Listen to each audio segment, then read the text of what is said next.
사랑하는 새나 친구들 반갑습니다. 수요일 말씀을 함께 나눌 신현민 전도사입니다. 여러분, 옛말 중에 인명은 제천이다 라는 말을 들어보셨나요? 사람의 목숨은 하늘의 뜻에 달려있다는 의미입니다. 그런데 성경에도 이와 비슷한 말이 있습니다. 참새 한 마리도 하나님의 뜻이 아니면 땅에 떨어지지 않는다. 마태복음 10장 29절에 예수님께서 하신 말씀입니다. 이 세상의 모든 것은 다 하나님이 주관하신다는 말씀이죠. 오늘 살펴볼 주제는 주님이 직접 하신다입니다. 함께 본문 말씀 읽어보겠습니다. 오늘의 말씀은 사무엘상 25장 36절에서 44절입니다. 아비가일이 집으로 돌아와 보니 나발은 자기 집에서 마치 왕처럼 큰 잔치를 벌이고 있었습니다. 그는 흥에 겨워 취할 대로 취해 있었습니다. 아비가일은 날이 셀 때까지 아무 말도 하지 않고 있다가 아침이 돼 나발이 정신이 들자 지금까지 있었던 모든 일에 대해 말해주었습니다. 그러자 나발은 낙담해 몸이 돌처럼 굳어버렸습니다. 10일 정도가 지난 뒤 여호와께서 나발을 치시자 그는 죽었습니다. 다윗은 나발이 죽었다는 소식을 듣고 말했습니다. 여호와를 찬양하여라. 내가 나발에게 망신당한 것을 여호와께서 톡톡히 갚아주시고 이 종이 악을 행하지 않도록 지켜주셨다. 여호와께서 나발의 악을 그 머리에 돌리신 것이다. 그러고 나서 다윗은 아비가일을 아내로 삼으려고 사람을 보내 청혼했습니다. 그의 부하들이 갈멜로 가서 아비가일에게 말했습니다. 다윗께서 당신을 아내로 삼기 위해 저희를 보내셨습니다. 아비가일은 얼굴을 땅에 대고 절하며 말했습니다. 이 여종은 내 주를 섬기고 내 주의 종들의 발을 씻기겠습니다. 아비가일은 서둘러 나귀를 타고 5 하녀의 시중을 받으며 다윗의 사자들을 따라 다윗에게로 가서 다윗의 아내가 됐습니다. 다윗은 또 이스라엘의 아히노암을 아내로 맞이했으므로 그 둘이 다 그의 아내가 됐습니다.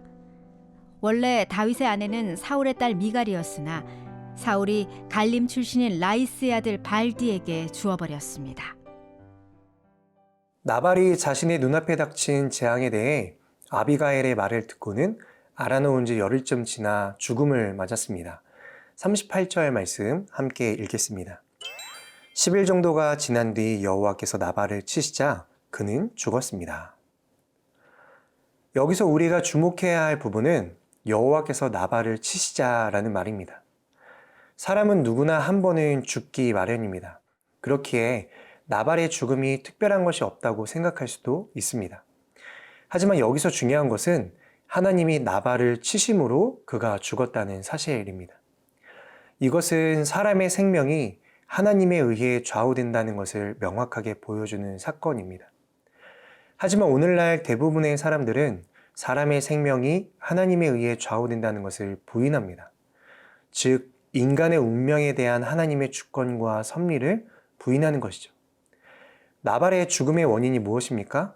하나님이 그를 치셨기 때문입니다. 사람의 수명은 분명 하나님께서 주관하십니다. 하나님이 원하시는 대로 연장하기도 하시고 단축하기도 하십니다.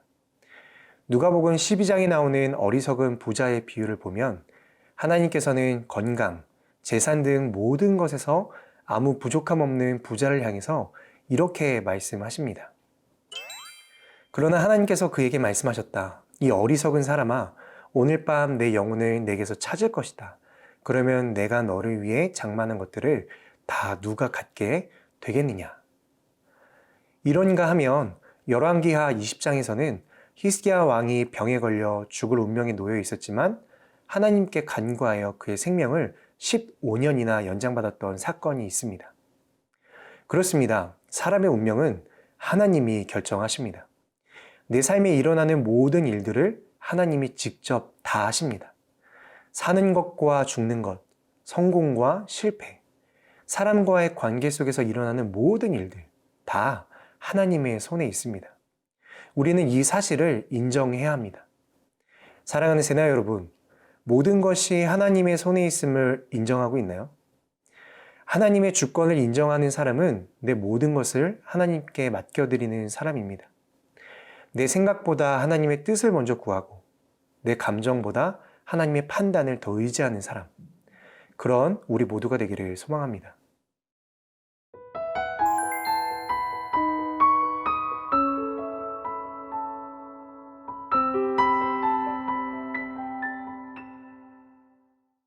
(39절) 말씀 함께 읽겠습니다.